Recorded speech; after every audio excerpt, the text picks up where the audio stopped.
Hi friends, మీరు Kuwait నుంచి India పోవాలనుకుంటున్నారా? లేకపోతే ఇండియా నుంచి కువైట్ రావాలనుకుంటున్నారా? అటువంటి మీకు దాదాపు 1,50,000 పైన ఉంటాయి ఫ్లైట్స్ టికెట్స్. అవి కూడా ఇప్పుడు అయితే లేవు. మీరు డైరెక్ట్ ఫ్లైట్స్ మన ఇండియాకి కానీ ఇండియా నుంచి కువైట్ కానీ లేవు. మనం సౌదీకి పోయి సౌదీ నుంచి పోవాల్సి వస్తుంది. మనం సౌదీ నుంచి పోవడానికి మనకు అమౌంట్ అనేది దాదాపు 1,00,000 పైనే ఖర్చు అవుతుంది. సో దీని అన్నిటికీ గల కారణాలు ఏంటంటే ఇప్పుడు మనము స్టెప్ బై స్టెప్ చెప్తాను. అండ్ అంతేకాకుండా మీకు ఏమేమి కావాలా, మనము అత్యవసర పరిస్థితుల్లో వీసాలో టైం అయిపోతుంది, లేకపోతే ఇక్కడ ఉన్న పర్మిట్ అనేది అయిపోతుంది. అలాంటప్పుడు మనం తప్పకుండా ఇండియా పోవాల్సి వస్తుంది. అలాంటప్పుడు మనకు కావాల్సిన ప్రాసెస్ పేపర్స్ ఏ విధంగా చేసుకోవాలా, షాహెల్ యాప్లో ఏ విధంగా అప్లై చేసుకోవాలా అనేది స్టెప్ బై స్టెప్ చెప్తాను.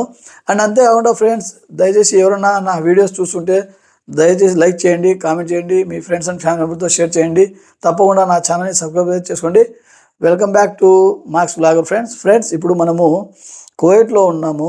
కువైట్ నుంచి మనం ఇండియా పోవాలన్నా లేకపోతే ఇండియా నుంచి కువైట్ రావాలన్నా కానీ విమానాలు కువైట్ ఇంటర్నేషనల్ ఎయిర్పోర్ట్కి లేవన్నమాట. దానికి గల కారణాలు ఏంటంటే, మనకు కువైట్లో అందరికి తెలిసిన విషయమే అంతర్జాతీయ విమానాశ్రయం ఉంది, అంటే టెర్మినల్ 1. అక్కడ ఆయిల్ ఫ్యూలింగ్ అనేటివి ఉన్నాయన్నమాట. సో ఆ స్టేషన్స్ ఉంటాయి కదా, సింపుల్గా చెప్పాలంటే మనం ఆయిల్ ఎక్కించుకోవడానికి ఫ్లైట్స్కి అక్కడ ఉన్నాయన్నమాట. సో అది ఏమైందంటే, అది ఇరాన్, ఇజ్రాయెల్, అమెరికా మధ్య యుద్ధంలో భాగంగా ఒక డ్రోన్ అనేది బాంబు అక్కడ పడిందనమాట. సో దానివల్ల ఆ ఆయిల్ రీఫిల్లింగ్ చేస్తాం కదా, అవి బ్లాస్ట్ అయినాయి. సో అవన్నీ రెడీ అవ్వడానికి చాలా టైం పడుతుంది. అవి ఎప్పుడు రెడీ అవుతుంది, మళ్ళీ కువైట్ ఎయిర్పోర్ట్ ఎప్పుడు ఓపెన్ చేస్తారనేది ఇంతవరకు మినిస్ట్రీ ఆఫ్ కువైట్ ఇంటీరియర్ అయితే మనకు చెప్పలేదు. కువైట్ గవర్నమెంట్ అఫీషియల్గా అనౌన్స్మెంట్ చేయలేదు. అవంతా వాళ్ళు వర్క్ జరుగుతుందన్నమాట. సో మనకు ఇండియా నుంచి ఫ్లైట్స్ ఇక్కడికి వచ్చినా లేదు, మనం ఇక్కడ నుంచి ఇండియా పోవాలన్నా కానీ మళ్ళీ మనం తిరిగి రావడానికి పోవడానికి ప్రతి ఎయిర్పోర్ట్లో ఫ్యూయల్ స్టేషన్స్ అనేవి ఉంటాయి.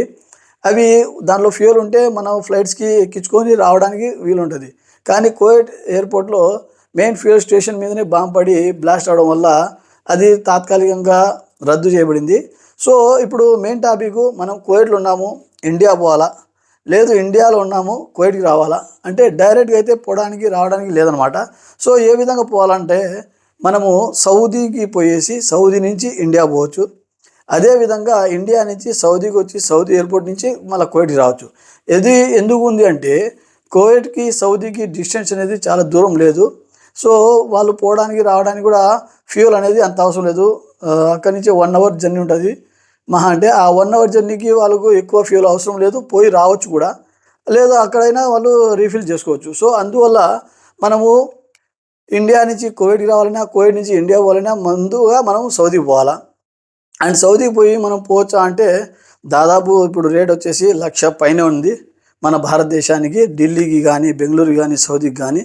సో అది కూడా మనం ఆలోచించాలా. అమౌంట్ అనేది 1,00,000 పైన ఉందన్నమాట. అంటే కువైట్ ప్రైస్ వచ్చేసి 320 KD, 350 KD, 295 KD అట్లా ఫ్లైట్ని బట్టి, లగేజ్ని బట్టి, వెయిటింగ్ని బట్టి ప్రైజెస్ ఉన్నాయి. సో మెయిన్ అది ఒకటి. ఇంకా మళ్ళీ మనము కువైట్ నుంచి పోవాలంటే మనకు కొన్ని పేపర్స్ అవసరం అవుతాయి. అందులో ముఖ్యంగా పాస్పోర్ట్ అనేది దాదాపు 6 నెలలు పైన ఉండాలి. దాంట్లో వ్యాలిడిటీ అనేది 6 months పైన ఉండాలి. రెండోది వచ్చేసి మనకు దగ్గర సివిల్ ఐడి ఉండాలి, దాంట్లో అకామై ఉండాలి. అండ్ మూడోది వచ్చేసి మనము ఆన్లైన్లో ద్వారా కానీ, లేకపోతే షాహెల్ యాప్ ద్వారా కానీ, లేకపోతే మన ఇండియన్ ఎంబసీలో కానీ, లేకపోతే సౌదీ వాళ్ళది ఎంబసీ ఉంటుంది ఇక్కడ, వాళ్ళ దగ్గర కానీ పోయేసి మనము వీసా అనేది తీసుకోవాలన్నమాట. అంటే మన పాస్పోర్ట్ పేరు మీద, మన పేరు మీద వీసా తీసుకోవాలా. ఎందుకంటే మనం ఇక్కడికి పోయి అక్కడి నుంచి మళ్ళీ బోర్డింగ్ తీసుకుని పోవడానికి అది కంట్రీకి వచ్చేసి ట్రాన్స్ఫర్ వీసా అనేది ఉంటుంది. సో అది తీసుకోవాలా.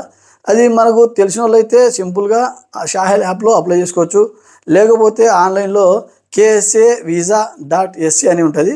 ఆ వెబ్సైట్లో పోయి కూడా మనము వీసా అనేది తీసుకోవచ్చు. ఈ రెండు మనకు తెలియదు, ఆన్లైన్ షాహెల్ యాప్ ఇవి తెలియదంటే సింపుల్గా మనం ఇండియన్ ఎంబసీ పోయి ఆడ తీసుకోవచ్చు, లేదా సౌదీ ఎంబసీ పోయి ఆడైనా పోయి మనము కువైట్ నుంచి ఇండియా పోవాలంటే వాళ్ళు మన పేరు మీద వీసా ఇస్తారనమాట. అది అమౌంట్ అనేది ఎక్కువ కాదు, చాలా తక్కువలో అవుతుంది. అండ్ అంతేకాకుండా మళ్ళీ మనము టికెట్స్ కూడా బుక్ చేసుకోవాలా. పోయే ముందరే ఎక్కడికి సౌదీకి పోయే ముందరే టికెట్స్ కూడా బుక్ చేసుకోవాలా. ఇదంతా అయిపోయిన తర్వాత ఫ్లైట్స్ అనేటివి సౌదీకి పోతాయి. సౌదీ నుంచి మళ్ళీ మన డెస్టినేషన్ ఉంటుంది కదా, అది బెంగళూరా, తమిళనాడా, లేకపోతే ఢిల్లీనా హైదరాబాద్ ఆ విధంగా అక్కడ టికెట్స్ తీసుకొని, లేదా ఇక్కడి నుంచి అయినా పోవడానికి టైమింగ్ పడుతుంది అనమాట. 12 అవర్స్ 15 అవర్స్ ఆ విధంగా వెయిటింగ్ ఉన్న టికెట్స్ తీసుకుంటే ఇబ్బంది లేదు, అదే టికెట్స్ పోవచ్చు.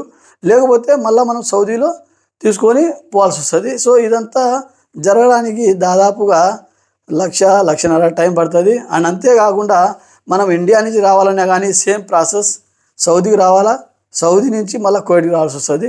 సో ఇదంతా అఫీషియల్గా ఎప్పుడు అవుతుంది, ఎప్పుడు రిలీజ్ అవుతుంది, మళ్ళీ ఓపెన్ ఎప్పుడైతే అంటే చెప్పలేము. ఇప్పుడు అందరికీ తెలిసిందే ఇజ్రాయెల్కి, యుఎస్ఏ అండ్ కువైట్ ఇవి బాంబ్స్ వస్తున్నాయి కాబట్టి మిసైల్స్ అవన్నీ.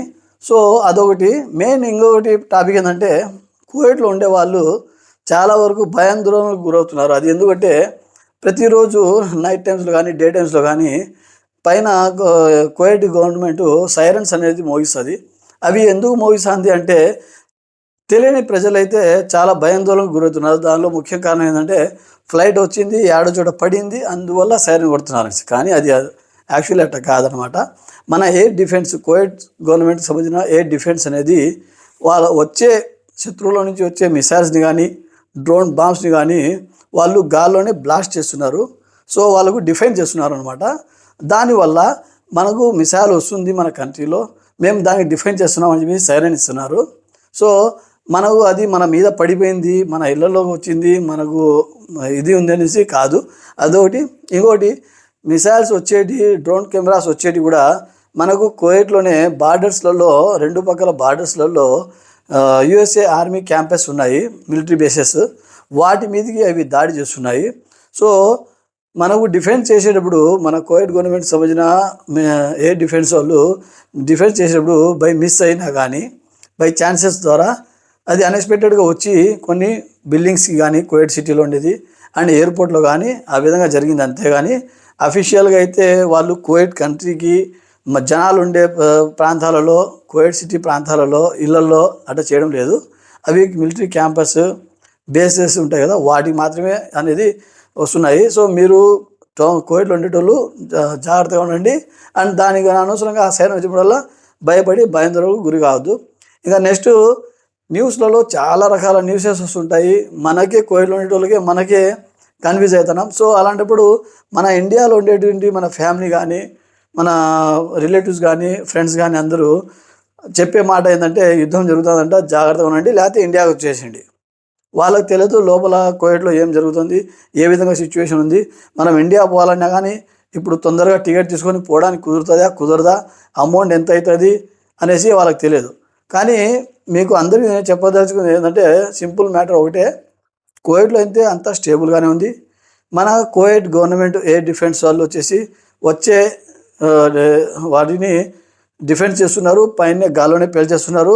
ఇంతవరకు అయితే కువైట్లో అత్యంత అవసరంగా ఎటువంటి అనేది జరగలేదు. అండ్ అంతేకాకుండా అఫీషియల్గా కువైట్ గవర్నమెంట్ కూడా చెప్పలేదన్నమాట, కువైట్లో చాలా క్రిటికల్ సిచ్యువేషన్ ఉంది, మీరు ఇండియాకి వెళ్ళిపోండి ఈ విధంగా అని చెప్పేసి కువైట్ గవర్నమెంట్ అఫీషియల్ చెప్పలేదు. వాళ్ళు ఒకటే చెప్తున్నారు స్టేబుల్గానే ఉందని చెప్పేసి. కానీ యుద్ధ ప్రభావం అనేది ఎక్కువ ఎక్కడుందంటే Israel and USA military campus and military bases and Dubai, Bahrain ఇటువంటి దేశాలలో దాని యొక్క ప్రభావం ఎక్కువ ఉంది. సో ఫ్రెండ్స్ దయచేసి అందరూ గమనించండి, మనం పోవాలన్నా రావాలన్నా కానీ అమౌంట్ అనేది చాలా ఎక్కువ కాస్ట్ అవుతుంది. అండ్ అంతేకాకుండా ఈ ప్రాసెస్ అంతా చేసుకోవాలా. సో ఇండియాలో ఉండేటోళ్ళు అయినా సరే ఎక్కడైనా సరే భయపడకుండా ఉండండి. Thank you so much friends. నా యొక్క వీడియో మీకు నచ్చితే మీ ఫ్రెండ్స్ అండ్ ఫ్యామిలీ మెంబర్తో షేర్ చేయండి. దయచేసి నా వీడియోని లైక్ చేయండి. మీకు ఏమైనా డౌట్స్ ఉన్నా కానీ తప్పకుండా కామెంట్ చేయండి friends. Thank you so much. Have a good day. Bye. Take care.